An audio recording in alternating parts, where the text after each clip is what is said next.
दोस्तों नमस्ते। आपको तो पता ही होगा, पंजाब में बहुत बड़ी बाढ़ आकर चली गई। आज भी पंजाब का किसान बाढ़ के कारण प्रभावित है और पंजाब की आम जनता भी इसी बाढ़ के कारण बहुत बड़ी त्रासदी झेल रही है। पंजाब में केंद्र की सरकार ने लगभग 400-500 करोड़ रुपए भी किसानों की सहायता के लिए दे दिए और वहां के लोगों को रोजमर्रा की जिंदगी में कोई व्यक्ति सहकार्य कर रहे हैं, कोई संगठन सहकार्य कर रहा है। जरा उसके वीडियो कुछ मैं आपको दिखाता हूं।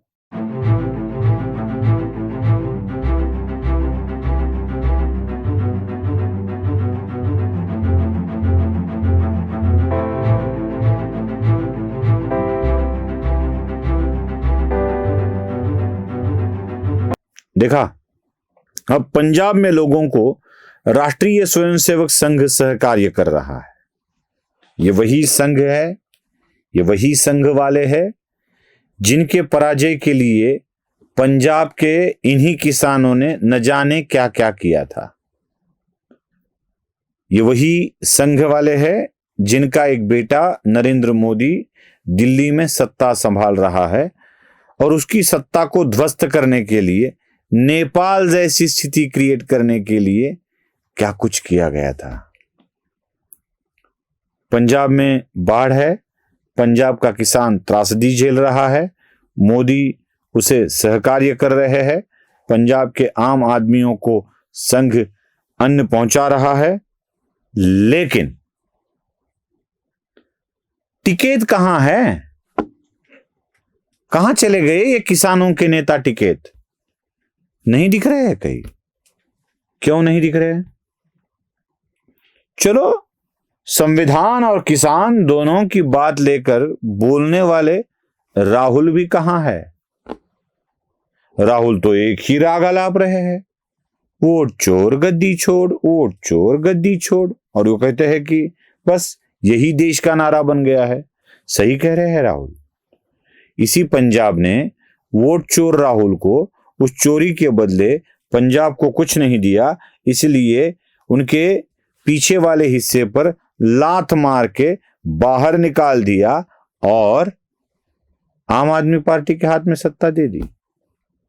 इसी राहुल की पार्टी को विकास चोर गद्दी छोड़ बोल के पंजाब के लोगों ने ही बाहर निकाल दिया था। लेकिन पंजाब के किसानों को ऐसे संकट की हालत में छोड़ राहुल एक तो बिहार में जाते हैं, नहीं तो मलेशिया, मॉरिशस, न जाने कहां कहां चले जाते हैं।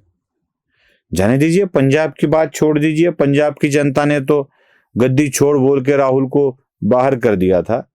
हिमाचल के लोगों का क्या दोष था? बाढ़ तो हिमाचल में भी चल रही है। क्या टिकैत हिमाचल में गए? वहां के किसानों को कुछ राहत दी? और राहुल गांधी की पार्टी की तो सत्ता हिमाचल में है। मुझे लगा था कि बिहार के मैदान को छोड़ के, वो मॉरिशस, मलेशिया के दौरे छोड़ के, सिंगापुर, थाईलैंड के दौरे छोड़ के राहुल जाकर हिमाचल में बैठेंगे और कहेंगे कि हिमाचल के लोगों, आपने मेरे कहने पर सत्ता हाथ में दी है कांग्रेस पार्टी के, आप बाढ़ की त्रासदी भोग रहे हो, मैं आपके साथ हूं, ऐसा कहते लगता था। लेकिन वो बेचारे तो कहीं कहीं और जाकर बस गए। और हां, कर्नाटक में भी बाढ़ की त्रासदी चल रही है। कर्नाटक में तो राहुल गांधी के पार्टी की सरकार है। अब उन्हीं के पार्टी के लोग कर्नाटक की विधानसभा में संघ की प्रार्थना का गान करते हैं। वहां मदद करने भी संघ स्वयंसेवक ही पहुंचता है। वहां मदद करने के लिए देश के प्रधानमंत्री अलग से मदद की घोषणा करते हैं। लेकिन किसानों की बात करने वाले, संविधान की बात करने वाले राहुल गांधी अपने ही पार्टी की सरकार को मदद करने के लिए कर्नाटक में दिखाई नहीं देते। जहां त्रासदी है वहां तो जाना चाहिए था। नहीं गए। राहुल गांधी जाते कहां हैं?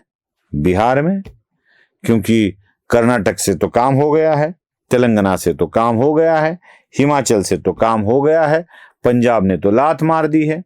अब बिहार में कुछ ना कुछ मिले, इसलिए जाके बिहार के किसान, बिहार की जनता के भलाई की झूठी झूठी बातें बताकर राहुल उनको भटकाने की कोशिश कर रहे हैं।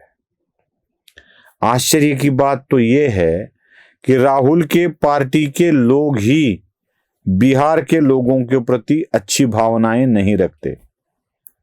वो पंजाब के पूर्व मुख्यमंत्री बिहारियों को गालियां देते हैं और राहुल की सगी बहन तालियां बजाते हुए नजर आती है। मैं तालियां बजाने का तरीका बता रहा हूं, ऐसे कौन बजा रहा है ये मुझे दिखाना नहीं है, देख लीजिएगा।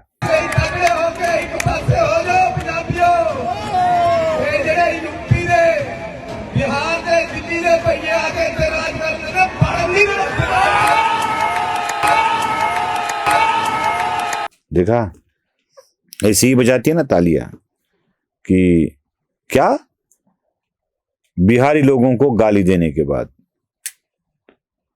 अरे छोटे मोटे राज्य कहते हैं बिहार को, उन्हीं के पार्टी के अध्यक्ष। सुन लीजिए।